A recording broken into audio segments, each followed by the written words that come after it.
வணக்கம். எனது ரசிகர்களை யாரும் விலை கொடுத்து வாங்க முடியாது. கேப்டன் வந்து பாத்தீங்கன்னாக்கா கட்சி ஆரம்பிக்கிறதுக்கு முன்னால அனைத்து மேடைகளில் சொன்ன ஒரு வார்த்தை, கட்சி ஆரம்பிச்ச பின்னால எனது தொண்டர்களை யாரும் விலை கொடுத்து வாங்க முடியாது அப்படின்னு கேப்டன் அடிக்கடி சொல்லுவாரு. இப்ப வந்து அந்த கேப்டன் அவர் சொன்னது வந்து உண்மையா இருக்கா பொய்த்து போயிருக்கா அப்படிங்கறத நம்ம கண்டிப்பா ஆய்வு செய்ய வேண்டிய சூழ்நிலையில நம்ம இருக்கோம். இது ரொம்ப எப்பயோ ஆய்வு செஞ்சிருக்கணும். ஆனா இப்ப நம்ம வந்து அதை பத்தி ஒரு பார்வை பார்க்கிறோம். அதாவது பாத்தீங்கன்னா கேப்டன் அவர்களுக்கு வந்து தமிழகத்துக்கு கட்சி ஆரம்பிக்கிறதுக்கு முன்னால சுமார் 50,000 மன்றங்கள் இருந்தது. ரசிகர் மன்றங்கள் வந்து 50,000 மன்றங்கள் இருந்தது. இதுல பாத்தீங்கன்னா ரசிகர் மன்றம் ஆரம்பிக்கும் போது பாத்தீங்கன்னா 20-25 பேர் தான் இருப்பாங்க. அதை ஃபார்ம்ல 25 பேர் தான் ஃபுல்லப் பண்ண முடியும். ஆனா நாளடைவில் பாத்தீங்கன்னாக்க ஒரு ஊர்ல ஒரு ரசிகர் மன்றம்னாக்க அது 50 பேர் 40 பேர்லாம் இருப்பாங்க. அவங்க ஒரு நோட்டு போட்டு எழுதி வச்சுக்குவாங்க. ஆனா பதிவு பண்றது பாத்தீங்கன்னா 25 பேரை போட்டு ஒரு அப்ளிகேஷன் ஃபார்ம் அனுப்பியிருப்பாங்க, பதிவு எண்ணு வாங்கியிருப்பாங்க. கிராமப்புறங்கள்ல சொல்றேன் நான். மற்றபடி அவங்க கேட்ட எண்ணிக்கை பாத்தீங்கன்னா ரசிகர்களோட எண்ணிக்கை பாத்தீங்கன்னா ஒரு கிளைக்கு வந்து, அதாவது ஒரு ரசிகர் மன்றத்துக்கு வந்து குறைந்தபட்சம் 40, 45, 50 அப்படிங்கிற மாதிரி தான் இருப்பாங்க எண்ணிக்கை. அப்படி இருக்கும்போது பார்த்தோம்னாக்க கட்சி ஆரம்பிக்கிறதுக்கு முன்னால 50,000 மன்றங்கள் இருந்தது, ரசிகர் மன்றங்கள். அந்த 50,000 மன்றங்கள்ல வந்து குறைந்தபட்சம் ஒரு மன்றத்துக்கு வந்து 30 பேர் வச்சு ஆவரேஜ் வச்சுட்டாலும் சுமார் ஒரு 15 லட்சம் பேர் கேப்டனுடைய ரசிகர்கள், அதாவது கட்சி ஆரம்பிக்கிறதுக்கு முன்பு. இது வந்து முதல் வந்து கேப்டன் வந்து கட்சி ஆரம்பிக்கிறதுக்கு 2005 வந்து மாநாடு போடுறாரு. அந்த மாநாட்டுல வந்து அந்த கேப்டனுடைய ரசிகர் மன்றத்தை தவிர வேற யாரும் இல்லை. ரசிகர் மன்ற நிர்வாகிகள் மட்டும் முழுக்க வந்தாங்க. அவர்களை சார்ந்த நண்பர்கள் உறவினர்களை வந்து கூட்டிட்டு வந்தாங்க. முழுக்க முழுக்க அந்த ரசிகர் மன்றத்திற்கான ஒரு மாநாடு தான் கட்சியா வந்து அப்படி போறோம் அப்படியே வந்து மாத்தினது. அப்ப பாத்தீங்கன்னா ஒட்டுமொத்த தமிழக அரசியல் கிழமையே ஒரு அதிர்வு உண்டானது அந்த மாநாட்டை பார்த்து. அப்ப அந்த மாநாட்டுல வந்து கூடிய கூட்டம் வந்து கேப்டனுடைய ரசிகர்கள். சரி, அது அனைவருக்கும் தெரியுது இந்த விஷயம். அடுத்து பாத்தீங்கன்னாக்க நடந்த 2006 இருந்து அடுத்த ஒரு வருஷத்துல சட்டமன்ற தேர்தல் வருது. அந்த சட்டமன்ற தேர்தல்ல சுமார் 30 லட்சத்துக்கு மேல வந்து ஓட்டு வாங்குறாங்க. அந்த 30 லட்சம் ஓட்டுனாக்க 8.33% அப்ப அந்த முதல் தேர்தலில் வந்து ஒன்லி கேப்டனுடைய ரசிகர்கள் மட்டும்தான் வாக்களிச்சாங்க. மேலும் அவங்களோட உறவினர்கள், குடும்பத்தார், நண்பர்கள் அப்படின்ற மாதிரி போட்டிருப்பாங்க. ஆனா முழுக்க முழுக்க அந்த தேர்தல் வந்து எல்லா அனைத்து விஷயங்களும் அந்த ஓட்டுக்கு, அதாவது அந்த 8.33ங்கிறது முழுவதும் கேப்டனுடைய ரசிகர்களோட ஓட்டு தான். அவர்களை மீறிய வந்து வேற எந்த ஒரு செல்வாக்கும் வேற யாருமே வந்து எந்த அடிப்படையில வேற யாருமே அவங்களுக்கு வந்து ஓட்டு போடல முதல் இதுல. அப்போ பேசிக்கா ஒரு கட்சிக்கு இருக்கிறது போல கேப்டனுக்கு அப்படின்னு பார்க்க போனோம்னாக்க அதுதான் உண்மையான அவரோட வாக்கு வங்கி, அவரோட உண்மையான அவரோட பிளேஸ்மெண்ட் அதுதான் 8.33. அந்த 8.33ல ஒரு 2% நம்ம கழிச்சுக்கலாம். 2% எப்படி கழிச்சுக்கலாம்னாக்க அந்த ரசிகர் மன்றத்தினரோட உறவினர்கள் அல்லது நண்பர்கள் அப்படின்னு அவங்க ஓட்டு போட்டாங்க அப்படிங்கிற அதையும் கால்குலேட் பண்ணி அதை ஒரு 2% குறைச்சாலும் 6% ஓட்டு வந்து அது கேப்டனுடைய ரசிகர்கள் ஓட்டு. அதாவது என்னுடைய ரசிகர்களை யாரும் விலை கொடுத்து வாங்க முடியாது என்று அறைக்குழு விடுத்த கேப்டன் அவர்களின் சொந்த ஓட்டு. அந்த ஓட்டு வந்து தொடர்ந்து பாத்தீங்கன்னா மாநாடு நடக்கும் பொழுதும் வருது. மாநாட்டுக்கு முன்னால் கட்சி மன்றமா இருக்கும் பொழுதும் இந்த 8.33 ஓட்டு வந்து எப்படி வந்தது அப்படின்னாக்க அந்த அடித்தளம் வந்து கட்டமைப்பு சரியான கட்டமைப்பா இருந்தது. அதாவது பாத்தீங்கன்னா அப்ப ரசிகர் மன்றமா இருக்கும் பொழுது மாவட்ட நிர்வாகம், ஒன்றிய நிர்வாகம், அரசியல் கட்சியில இருக்க மாதிரி அனைத்து நிர்வாகிகளும் இருப்பாங்க. அதே மாதிரி ஒரு தகவல் சொல்லணும்னாக்கா நம்ம தொலைபேசி எல்லாம் கிடையாது, போன்லாம் கிடையாது. அப்ப என்ன பண்ணுவாங்க, இந்த 20 பைசா கார்டு இருக்கும், போஸ்ட் கார்டு. அந்த போஸ்ட் கார்டுல வந்து இத்தனாம் தேதி கூட்டத்தை வந்துருங்கன்னு சொல்லி அந்த ஒன்றிய செயலாளர் வந்து அனுப்புவார் போஸ்ட் கார்டு. அதை பார்த்து இந்த ஒன்றிய நிர்வாகிகள் வந்து ஒரு இடத்துல அசுமல் ஆவாங்க. அது மாதிரி தான் பேசுவோம். அப்ப அந்த காலகட்டத்தில் பாத்தீங்கன்னாக்க சரியான ஒரு அழைப்பு கரெக்டா வரும், எந்த ஒரு இன்ஸ்ட்ரக்ஷன் சரியா போய் அடிமட்டத்துல இருந்து நிர்வாகிக்கு போகும். ரெண்டாவது பார்த்தோம்னாக்க அந்த காலகட்டத்தில் அந்த மன்ற நிர்வாகிகள் அடிக்கடியில மாற்ற மாட்டாங்க. அந்த ஒன்றிய நிர்வாகிகள் ஒருத்தர் போடுறாங்கனாக்க அடிக்கடியில மாற்ற மாட்டாங்க. ரெகுலரா வந்து அவங்களே தான் இருப்பாங்க. ஒரு சில இடத்துல மாற்றம் பண்ணுவாங்க. மேக்சிமம் வந்து அதிகப்படியாக வந்து தான் இருப்பாங்க. அந்த கட்டமைப்பு வந்து சரியான இதுல ரசிகர் மட்டமா இருக்கும் இருந்தது. சரி, அப்ப வந்து மாநாட்டுக்கு அந்த ரசிகர் மன்றம் வந்து திறந்து வந்து நின்னாங்க. அடுத்த தேர்தலையும் அவங்க வந்து பலத்தை நிரூபிச்சிட்டாங்க. அதற்கு பின்னால் வந்த காலத்துல வந்து வாக்கு வங்கி நீங்க மிகப்பெரிய சரிவு சந்திச்சிருந்தாங்க. அதுக்கு காரணம் என்ன? இதை வந்து பெரிய பெரிய அரசியல் ஞானிகள் என்று சொல்லக்கூடிய அரசியல் விமர்சகர்கள் என்ன பண்ணுவாங்க, கேப்டனுக்கு உடல்நலம் சரியில்லாத போனதுனால ஓட்டு வங்கி குறைஞ்சிடுச்சு அப்படின்னு சொல்லுவாங்க. இது அவர்கள் வேணா சொல்லலாம், அதை மக்கள் ஏற்றுக்கொள்ளலாம். ஆனால் உண்மையாக கேப்டன் அவர்களுக்கும் கேப்டன் பின்னால் அணிவகுத்து சென்றவர்கள், அதாவது மன்ற காலத்திலிருந்து ஆரம்ப காலத்தில் அணிவகுத்து சென்றவர்களுக்கு மட்டும்தான் தெரியும். அது சரிவு, உண்மையான சரிவே அது கிடையாது, சரிவே இல்லை அது. ரெண்டாவது இன்னைக்கு கேப்டன் சொன்ன மாதிரி என்னுடைய தொண்டர்களை யாரும் விலை கொடுத்து வாங்க முடியாது, என் ரசிகர்களை யாரும் விலை கொடுத்து வாங்க முடியாது மாறு தட்டியது போல இந்த மற்ற அரசியல்வாதி சொல்ற பார்த்தாக்க அந்த தொண்டர்கள் விலை போயிட்டாங்க தான் அர்த்தம், அந்த ரசிகர்கள் விலை போயிட்டாங்க தான் அர்த்தம். ஆனா அது அர்த்தம் அது பொய்யான தகவல். அது இப்ப கேப்டன் அவர்கள் சொன்னதை போல யாரும் விலை கொடுத்து வாங்க முடியாதவர்கள் தான் அவர் ரசிகர்களும் தொண்டர்களும். இது நிர்ணயிக்கப்பட்ட உண்மை. அதாவது சினிமா துறையில் கேப்டனுக்கு பக்கபலமாக அவருக்கு உறுதுணையாகவும் அவர் பாதையில் பயணித்த அந்த ரசிகர்கள் அரசியல் கட்சியா மாறுவதற்கான அடித்தளமிட்ட அந்த மாநாட்டிலேயே தன்னுடைய பங்களிப்பை முழுமையா செலுத்தினாங்க. அதுக்கு அடுத்தபடி அந்த தேர்தல், சட்டமன்ற தேர்தல் 2006 முழுமையா செலுத்தினாங்க. இவர்கள் அனைவரும் பாத்தீங்கன்னாக்க எல்லாம் ஒரு ரிச்சான ஃபேமிலி எல்லாம் ஒண்ணும் கிடையாது, ஒரு சிலர் வேணா இருக்கலாம், மேக்சிமம் உழைக்கக்கூடியவர்கள் தான். சரி, இந்த வாக்கு எப்படி நம்ம அவர்கள் விலை போகவில்லை அப்படிங்கிறத நம்மளோட கருத்து. எப்படி விலை போகல யாராருக்கு தெரியுனாக்க, மன்ற காலத்திலிருந்து இருந்த மாவட்ட செயலாளர்களுக்கு பெரும்பாலானவங்களுக்கு தெரியும்.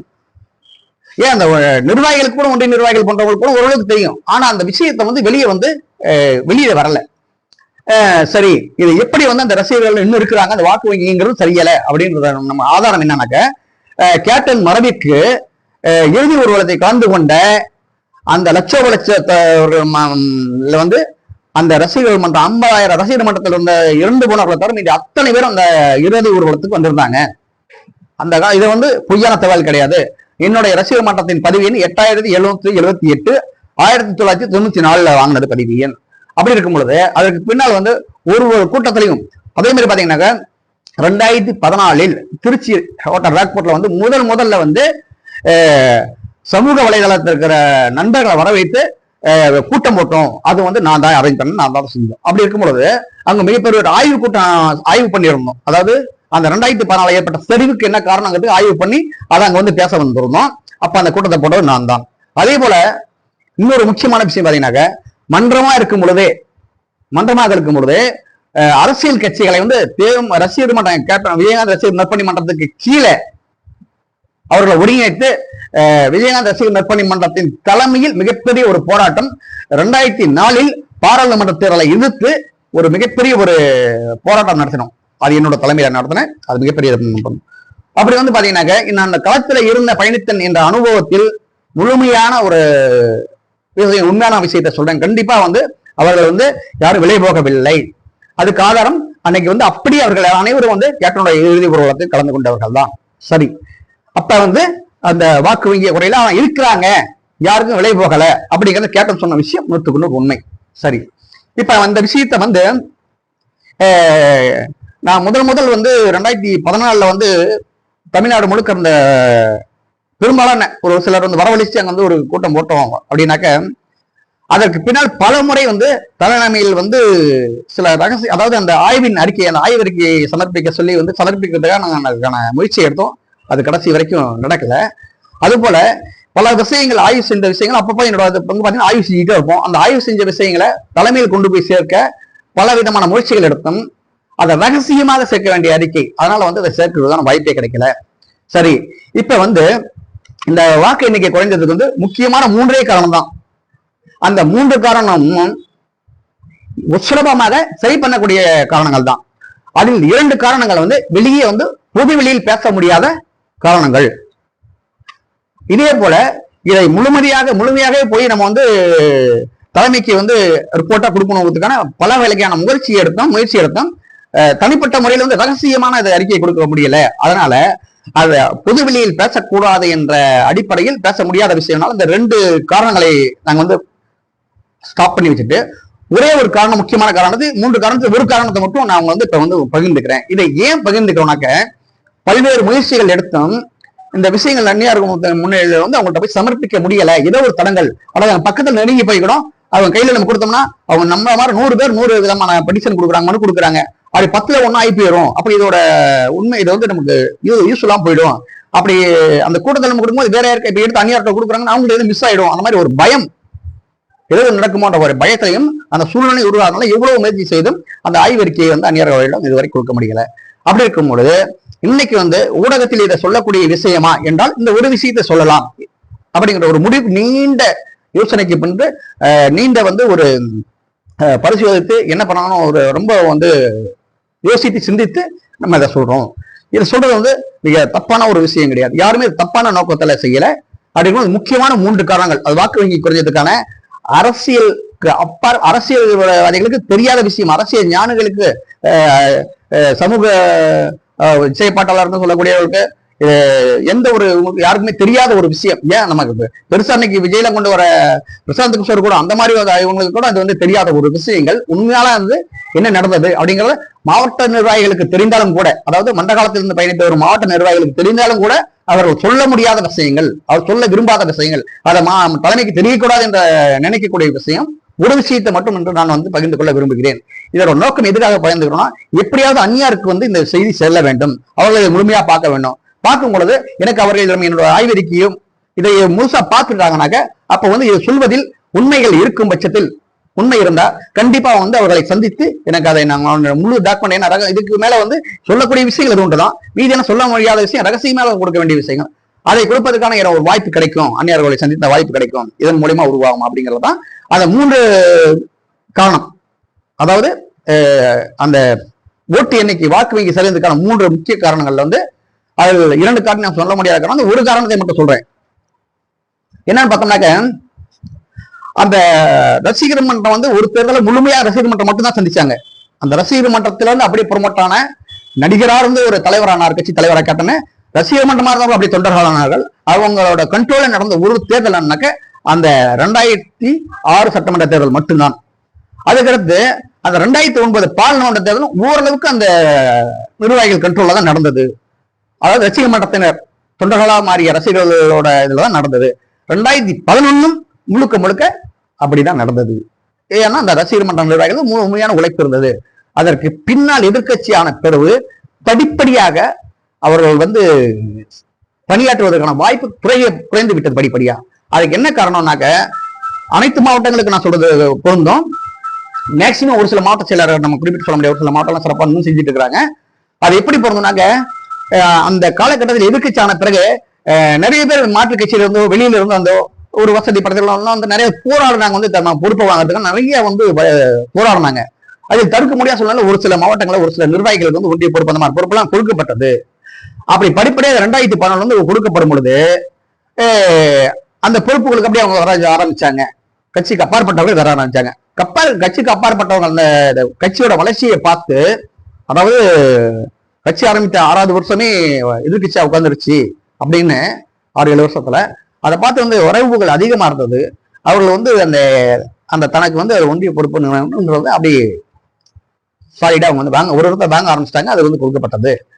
இதில் வந்து இதனால என்ன நடந்ததுனாக்க யாருக்குமே தெரியாது. அதாவது இது வந்து மிக வந்து ஒரு பாதிப்பு உருவாக்கும் எந்த ஒரு மாவட்ட செயலாளர்களுமே யாருமே இதை கண்டுக்கல, இது பெருசா எடுத்துக்கல. அவங்களுக்கு வந்து ஏன்னா கேப்டனுடைய வந்து கேப்டன் இப்படி தொண்டர்கள் மேல வந்து ஒரு பற்றுதல் பாசமும் ஒரு இணைப்பு பிணப்பம் இணைப்பு இருந்ததோ அதே போல அந்த தொண்டர்களுக்கு கேப்டன் மேல ஒரு ஈர்ப்பு இருந்ததுங்கிறதுனால அவங்க அதை ஏதும் பெருசா நினைக்காம அந்த இடையில் வந்த ஒரு சிலருக்கு வந்து இடையில புதுசா பொறுப்பு போட்டாங்க.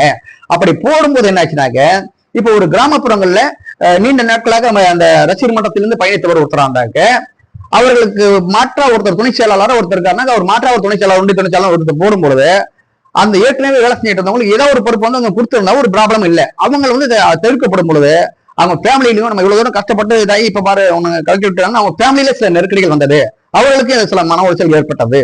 இதுதான் உண்மையான விஷயம். இது வந்து யாருக்கு மனதை புண்படுத்துவதற்காகவோ சொல்லல, இது வந்து சொல்ல வேண்டிய கட்டாயம் அதுக்காக சொல்லப்படுது. அப்படி இருக்கும்போது என்ன பண்ணாங்க, இது போல ஒரு சில நிர்வாகிகள் புதுசா வந்த நிர்வாகிகள் புதுசா போட்டதுனால அந்த மன்ற காலத்திலிருந்து உழைத்த நிர்வாகிகளுக்கு பல பேருக்கு அந்த பதவிகள் பறி போனது. அது அப்படியே வந்து ஒதுக்க வேண்டிய சூழ்நிலை ஏற்பட்டது. அப்படி ஒதுக்கப்பட்டவர்களுக்கு வந்து இந்த புதிதாக வந்த நிர்வாகிகள் என்ன பண்ணாங்கன்னாக்க, அவங்களுக்கு உண்டான மரியாதை, எங்க வாங்க ஒரு பங்கன்னா வாங்க, ஒரு பொதுக்கூட்டம் ஒரு இதுக்கு வாங்கன்ற முறையில ஒரு அழைப்பு கொடுத்தாங்க. அதையும் வந்து பெருசா எடுத்து வந்திருப்பாங்க. ஏன்னா அவங்க ஈகோ பார்க்க மாட்டாங்க, கேப்டன் என்ற சொல்லை தவிர வேற எதுவுமே அவங்க நினைக்கல, பெருசா நினைக்கல. அப்படி இருக்கும்போது அந்த புதிதாக வந்த சில நிர்வாகிகள் என்ன பண்ணிட்டாங்க, அந்த பழைய நிர்வாகிகள் போய் பேசுறது சின்ன ஒரு ஈகோ மாதிரி நினைச்சிட்டு நம்ம தான் ஒன்றிய செயலாளர், நம்ம தான் ஒன்றிய துணை செயலாளர் அப்படி கேட்கறது மாதிரி நினைச்சாங்க. ரெண்டாவது அவங்களுக்குள்ள ஒரு இது. இப்ப அடிமட்டத்தில இருந்து வந்தவங்க போது அந்த 2008 காலில் விழுந்து ஓட்டு கேட்டாங்க. தேமுதிக நிர்வாகிகள் வந்து காலில் விழுந்து ஓட்டு கேட்டாங்க. அதுக்கு பின்னால் அந்த நிர்வாகிகள் கொஞ்சம் அப்படியே வெள்ளம் சொல்லாம கொஞ்சம் அப்படி மேம்போக்கான ஆட்களாக வந்து அதிகமா வந்து ஆக்கிரமிப்பு அதிகமானது. இதுல தொடர்ச்சியா பாத்தீங்கன்னாக்க 2014 பிறகு படிப்படியா கேப்டன் அவர்களுடைய உடல்நிலை சரியில்லாம ஆயிடுச்சு. அப்படி சரியில்லாத ஆகும் பொழுது கேப்டன் அவர்களுக்கு முழுமையாக கட்சி நிர்வாகத்தை கண்ட வந்து கவனிக்க முடியவில்லை. ஆனா கேப்டன் அவர்கள் பாத்தீங்கன்னா ஒரு சாதாரணமான ஒரு தொண்டை ஒரு தடவை பார்த்தா ஒரு பேர் விட்டு கூப்பிடக்கூடிய ஞாபக சக்தி எல்லாருக்கும் தெரியும். அதே மாதிரி அவங்களுக்கு பிரச்சனை ஏதாவது சொல்லணும்னு நினைக்கிறாங்க, அவனை கூப்பிட்டு கேட்டுவாரு. யாரா இருந்தாலும் சரி அவன் சொல்றதெல்லாம் கேட்டுருவாரு. அது வந்து கேப்டனுக்கு உண்டான ஒரு இது என்னன்னு கேட்டோம்னாக்க அவர் கீழ்மட்டத்தில இருந்து படிப்படியா இருந்ததா கீழ்மட்டத்தில் நடக்கிற பிரச்சனை ஒண்ணும் தெரியும். ஒருத்தர் வந்து சொல்லணும்னு நினைச்சா என்ன சொல்லணும்னு நினைக்கிறான் கூட்டிட்டு அப்படின்றவர் கேப்டன். அது போல அந்த 2004 2014 பிறகு கூட்டணியாக சில வந்தது அது வேறு. அதுக்கு பின்னால் வந்து உடல்நலம் சரியில்லாத கட்டத்தை வந்து முழுமையாக அவரால் ஈடுபடுத்த பண்ண முடியாது, பார்க்க முடியல. அந்த சூழலில் அந்நியாரும் கேப்டனை வந்து முழுமையா அவரை கவனிக்கணும், அவர் உடல்நல சரி பண்ணணும், அதுலதான் முழுமையான கான்செப்ட் திருப்பினாங்க. அந்த நேரங்களே நான் 2014 பிறகு மாவட்ட செயலாளர்கள் அது சரியான நிர்வாகிகளை வந்து ஒன்றிய நிர்வாகத்தை போடாம அப்படி யார் வந்து கேட்டாலும் அந்த கட்சியோட வளர்ச்சி பார்த்து கேட்கறவங்களும் ஒரு பொறுப்பை போட்டு சாதாரணமா கொடுக்க ஆரம்பிச்சிட்டாங்க. இது நாளையில 2016 வந்தது. 2016 பிறகு பாத்தீங்கன்னா அந்த தோல்வியை சந்தித்த பிறகு அந்த சில மாவட்ட செயலாளர்களே முழுமையாக கட்சிக்காக செலவு செய்ய வேண்டும் என்ற எண்ணத்தை நிறுத்திவிட்டார்கள். 2016 ஒரு சரிவை சந்தித்தது, அது வேறு காரணங்கள், அதை நம்ம இந்த இடத்துல சொல்ல தேவையில்லை, அது வேற காரணம். அந்த சரிவை சந்தித்ததனால் மாவட்ட செயலாளர்கள் பெரும்பாலானவர் எல்லாமே சொல்ல முடியாது, ஒரு சில மாவட்ட செயலாளர் என்ன பண்ணிட்டாங்கன்னாக்க இதற்கு மேல வந்து கட்சி ஒன்றும் தராது. ஏன்னா கேப்டன் அவர்களுக்கு உடலாமும் கொஞ்சம் சரியில்லாம இருக்கு, அதனால இதுக்கு மேல கட்சி ஒன்றும் வராது. அவங்களே ஒரு முடிவுக்கு வந்து என்ன பண்ணாங்கன்னாக்க அவர்கள் வந்து செலவு செய்து நிறுத்தி கொண்டார்கள். அந்த செலவு பண்றதை நிறுத்திட்டு என்ன பண்ணிட்டாங்க, அடுத்த ஒன்றிய நிர்வாகிகள் ஒரு பொறுப்புகள் போடும்போது அது செலவு பண்ணக்கூடியவர்களா பார்த்து உங்களுக்கு பொறுப்பு போட ஆரம்பிச்சிட்டாங்க. அவங்க எந்த கட்சின்னு பார்க்க மாட்டாங்க, யாரா இருந்தாலும் சரி செலவு பண்றியா அப்படின்ற மாதிரி செலவு பண்ண அவங்களோட செலவை நிறுத்திக் கொள்வதற்கு அந்த ஒரு நிகழ்ச்சிகளுக்கு செலவு செய்ய ஆட்கள் தேவை. அப்ப செலவு செய்யக்கூடிய ஆட்களா பார்த்து தேர்வு செய்ய ஆரம்பிச்சாங்க 2016 பின்னால். அப்படி செலவு செய்யக்கூடியவர்கள் என்ன பண்ணாங்கன்னாக்க நிர்வாகத்தையோ அடுத்து முன்னாள் இருந்த நிர்வாகிகளையோ அந்த கிளை மட்டத்தால யாரையுமே அவங்க கண்டுக்கல.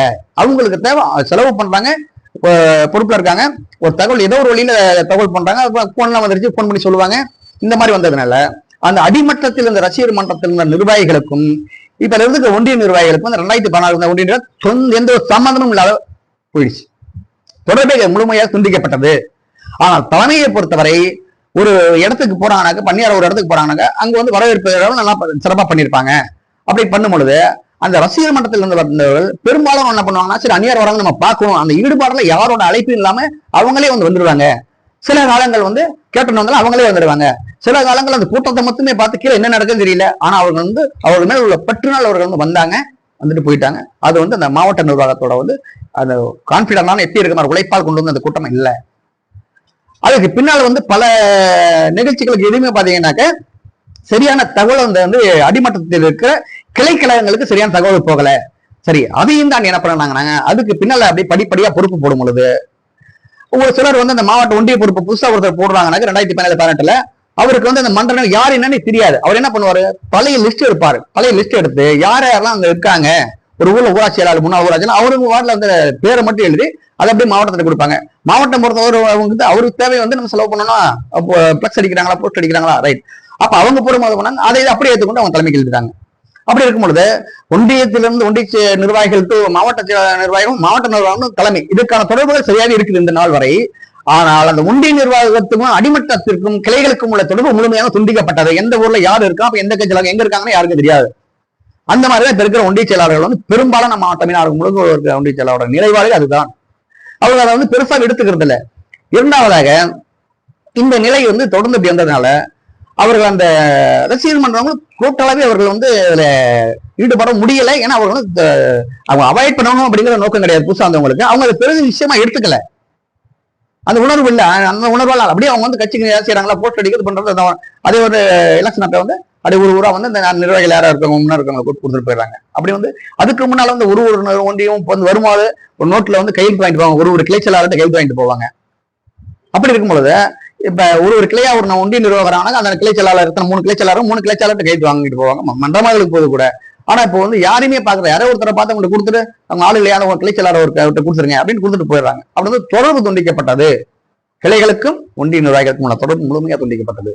இந்த ஒரு தொடர்பு துண்டிக்கப்பட்டதுனால அவர்களை சோர்ந்து போயிட்டாங்க. அவங்களுக்கு எந்த ஒரு இன்ஃபர்மேஷன் வரதில்லை. ஏதாவது ஒரு நாள் தம்பி பிரபாகரன் வராது, கேட்டவன் வராது தகவல் கிடைச்சாங்க, யாரையும் எதிர்பார்க்கிற அவங்களுக்கு வரும் வராது, இவங்களா கிளம்பி போயிடுவாங்க. இந்த நிலை தான் 2016 2017 18 பிறகு பெரும்பாலும் இந்த நிலை தான் தமிழகத்தில் இருக்குது.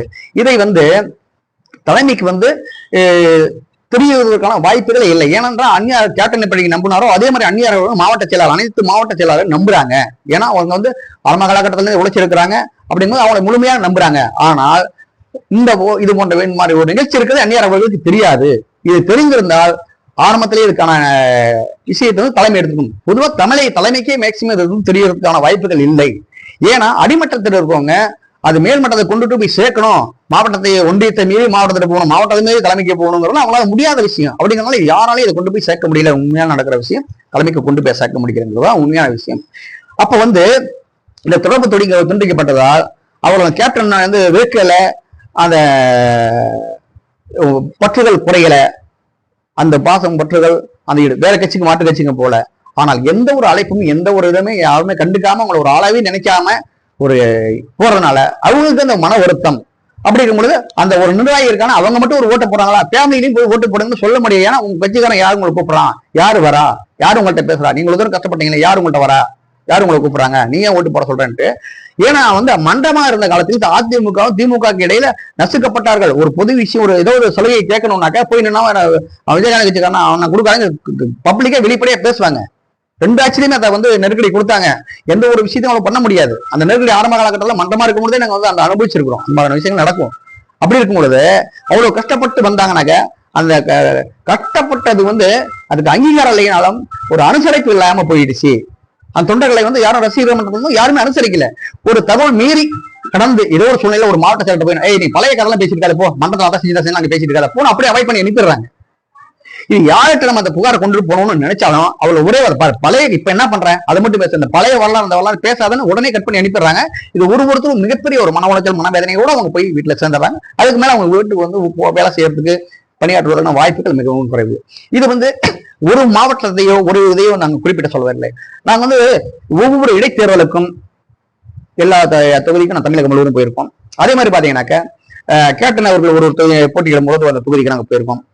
அப்படிங்கும் பொழுது அங்க இருக்கிற நிலைப்பாட தெரியும். முழுவதாக சொல்லப்போனால் ஈரோடு கிழக்கு நாங்க இடைத்தேர்தலுக்கு போகும்போது நிறைய விஷயங்கள் வந்து மிகப்பெரிய ஒரு மன உளைச்சலை கொடுத்தது அவங்க சொல்ற விஷயங்கள்லாம். அதுதான் அப்படின்னா நம்ம விருதுநகர் தொகுதியில் தம்பி பிரபாகரன் இருக்கும் அவர்களை நம்ம நிற்கும் பொழுது அவரை ஜெயிக்க வேண்டவர்னா இப்ப இந்த தொழில் இந்த ஒரு பழைய நிர்வாகிகள் பல பேர் வந்து ஆவேசமா ஆர்வமா இருக்காங்க. ஆனா அவர்களை யாருமே கண்டுக்கல, எந்த ஒரு தொடர்பு அவங்கள்ட்ட இல்ல. அப்படியே வந்து ஒருத்தர் அழுதாரு எங்கள்கிட்ட, என் கூட ஒரு தலைவர் நண்பர்கள் நான் போய் ஒரு 2-3 நாள் அங்க வந்து தொகுதியில இருந்தோம், பார்த்தோம். அழுதார்கள். நான் யார்கிட்ட சொல்றது, இதை போய் யார்கிட்ட நம்ம சொல்ல முடியும்னு தெரியல. மாவட்ட நிர்வாகத்தில் இருந்தவங்க கூட அழுகுறாங்க. அவங்களுக்கு வந்து அந்த கேப்டன் மேல உள்ள பற்று ஈடுபாடுக்கு வந்து சமீபத்தில் இப்ப இருக்கிற நிர்வாகிகள் அவங்களை புறக்கணிக்கிறாங்க. அவங்க மேல ஒரு கோபத்துல அவங்க என்ன பண்ணணும் அப்படியே அமைதியா உட்காந்துட்டு போறாங்க. அவங்க ஒரு ஓட்டு போட்டுட்டு போயிடுறாங்க. அவங்களுக்கு தம்பியை அறிவித்த உடனே அவங்க அவ்வளவு ஆர்வமான பழைய நிர்வாகிகள்லாம் ஒரு வார்த்தை மட்டும் போன் பண்ணி சொன்னா போதும், நான் ஃபீல்ட்ல உள்ள போய் வேலை பண்ணிருப்பேன், நான் இப்ப போய் வெளியே போய் கேட்டவங்க அசிங்கப்படுத்துறாங்க, என்னெல்லாம் நீங்க செஞ்சு என்ன வச்சுட்டாங்க, என்ன படி வரன்ற மாதிரி என்ன அசிங்கமா இருக்குது. அதனால வேற வழியே இல்லாம அழுது என் கேப்டனுக்காக தம்பிக்கு மட்டும் ஓட்டு போட்டு போன மாதிரி விருதுநகர் தொகுதியில பல இடத்துல 6 சட்டமன்ற தொகுதிக்கு நான் போயிருக்கோம். அப்ப அங்க இருக்கிற கள நிலவரத்தை பார்த்தோம். பல பேருக்கு சொன்னாங்க, பட்டியல கூட நான் கொடுத்துட்டேன். அந்த மாதிரி பாத்தீங்கன்னாக்க தமிழகம் முழுவதும் அந்த மன்றத்திலிருந்து வந்தவர்களுக்கும் இப்ப அரசியல் இருப்பவர்களுக்கும் எந்த தொடர்புமே இப்போது இல்லை. அது மட்டும் இல்லாம பெரும்பாலும் அந்த மன்றத்தில் இருந்த ஒன்றிய பொறுப்பு கீழே இருந்த மாவட்ட பொறுப்புல இருந்தவங்களும் மேக்சிமம் எந்த ஒரு மாவட்டத்திலயும் இப்ப அவங்க இல்லை. ஒரு மாவட்டத்துக்கு வந்து ஒரு மாவட்டத்துக்கு ஒரு அதிகபட்சம் ஒரு 10 பேர் இருப்பாங்க. அப்ப மீதி இருக்கவங்க விலை போயிட்டாங்களா, விலை போனவங்க கிடையாது. கட்சி மாறிட்டாங்க, கட்சி மாறவும் கிடையாது. அவங்க விலை போற ஆளும் கிடையாது, கட்சி மாற ஆளும் கிடையாது, கேப்டன் சொன்னது போல. அப்படி இருக்கும்போது அந்த அடிமட்டத்தில் இருக்க நிர்வாகிகளை கொண்டு வந்து ஒரு ஆர்டர் மட்டும் அந்நியார் போட்டா போதும், பழைய நிர்வாகிகள் கண்டிப்பா வந்து புத்துணர்ச்சி 5% ஓட்டு குறையாம இன்னும் அப்படியே இருக்குது. இதை வந்து இதுதான் உண்மையான நிலைப்பாடு. தேமுதிகவோட வாக்கு இன்னும் சரியில்லை. கேப்டன் சொன்னது போல யாரும் விலை போகவும் இல்லை. இந்த வீடியோ எதுக்காக இன்னைக்கு போடப்படுறா, இந்த அந்நியார் பிறந்த நாள். அதாவது தேமுதிக தொண்டர்களுக்கும் கேப்டன் அவர்களின் ரசிகர்களுக்கும் அன்னையாக இருக்கும் அந்நியார் அவர்களின் பிறந்த நாளை வாழ்த்து சொல்லி அவர்களை வணங்குவதோடு இதை அவருக்கு ஒரு தெரிந்து கொள்ள விஷயம், இது அன்னையார்களுக்கு தெரியாத விஷயத்தை இன்னைக்கு தெரிஞ்சிட்டாங்கன்னா இதை வச்சு அவங்களுக்கு அடுத்த நிர்வாகம் பண்றதுக்கு சரியானதா இருக்கும், ஒரு இதாகும். இது ஒரு பிறந்தநாள் பரிசாகனாக்க இதை உடனே கவனத்தில் கொண்டதுக்கான நடவடிக்கை எடுத்தார்களாக்க அது ஓட்டு வங்கி எகரும். அது அந்நியாருக்கு தேவையான ஒரு விஷயம். இது என்ன பெரிய முரண்பாடு, பெரிய வருத்தம், ஒரு கோபத்தில் அந்த மாதிரிலாம் யாருமே இல்லை. அடிமட்ட இந்த ரசிகர் மன்ற தொண்டர்கள் அப்படி இருக்கும் பொழுது இந்த சாதாரணமான விஷயம் அந்நியாருக்கு கொண்டு போக யாரும் கொண்டு போகல. இந்த விஷயத்தை அன்னைக்கு எடுப்பா இவ்வளவுதானா, அந்த விஷயமானாக இதை இளைய முறையில் சுலபமா அந்த ஓட்டு சரிந்து போன வாக்கு சதவீதத்தை உடனடியாக மீட்பதற்கான நடவடிக்கை அந்நியார் எடுக்குவதற்கு ஒரு வாய்ப்பை நம்ம அவர்களுக்கு நம்ம கொடுக்கணுங்கிறோட அந்த சூழ்நிலையை அந்நியாருக்கு தெரியப்படுத்த என்ற ஒரே நோக்கத்தில் தான் இந்த வீடியோ நாம போடுறோம். அதனால அந்நியார் அவர்களுக்கு மீண்டும் ஒரு முறை பிறந்தநாள் நல்ல வாழ்த்துக்களை சொல்லி அவரை வாழ்த்த இதெல்லாம் வணங்குவதோடு இந்த விஷயம் உங்களுக்கு முழுமையாக தயவு செய்து அந்த தேமுதிக நண்பர்கள் இதை தாங்கள் எந்த பொறுப்புல இருந்தாலும் சரி இது உண்மை இருக்கக்கூடும் என்ற நம்பிக்கை இருந்தால் இதை கண்டிப்பா ஷேர் பண்ணுங்க. இதை எப்படியாவது அந்நியார் அவர்கள் பார்க்க வேண்டும். இதுல மிகப்பெரிய ஒரு நிர்வாக பொறுப்புல இருக்கவங்க, மாவட்ட நிர்வாகிகள், மாநில நிர்வாகிகளும் இந்த வீடியோ பார்க்கறதுக்கான வாய்ப்புகள் இருக்குது. இது உங்கள் மனசாட்சிக்கு தொட்டு சொல்லுங்கள். கேப்டன் என்றவருக்காக நம்ம வாழ்ந்திருக்கிறோம், அவங்க கூட நம்ம பயணித்திருக்கிறோம். அப்படி இருக்கும்போது அவருக்கான அந்த கட்சி, அவர் உருவாக்கிய ஒரு கட்சி, நாம் உயிரோடு இருக்கும் வரை இந்த கட்சி நிலையாக இருக்க வேண்டும், செழிப்பாக இருக்க வேண்டும். அவர் அடுத்தபடியே கேப்டன் அவர்கள் விட்டு சென்ற அந்நியார் அவர்களையும் நம்ம தம்பிகள் 2 தம்பிகளுக்கும் கேப்டன் மேல விட்டுற பற்றி அப்படியே அவங்களுக்கு நம்ம பற்றாவரும் விசுவாசத்தோடு இருக்க வேண்டும் என்ற உண்மையான ஒரு நம்பிக்கை உள்ளவர்கள் இந்த வீடியோ ஷேர் பண்ணுங்க. இது அந்நியார் அவர்கள் இதை பார்க்கும் அளவுக்கு செய்யுங்கள். அந்நியார் அவர்களிடம் மாவட்ட நிர்வாகி யாரும் பார்த்தா கண்டிப்பா இந்த வீடியோ அந்நியாரத்தை காட்டுங்க. இது கொண்டு மற்ற முக்கியமான விஷயங்களும் இது உண்மை என்று 100% உண்மை என்று நீங்கள் அந்நியார்கள் ஏற்றுக்கொண்டால் அதை வாய்ப்பு உருவாக்கி கொடுங்கள். நான் எழுத்துப்பூர்வமாகவோ அல்லது இந்த வீடியோ பூர்வமாகவோ இன்னும் என்னென்ன காரணங்கள் என்பதை நான் தொகுத்து ரகசியமான முறையில் அந்நியாருக்கு கொடுக்க காத்திருக்கிறேன். நன்றி, வணக்கம்.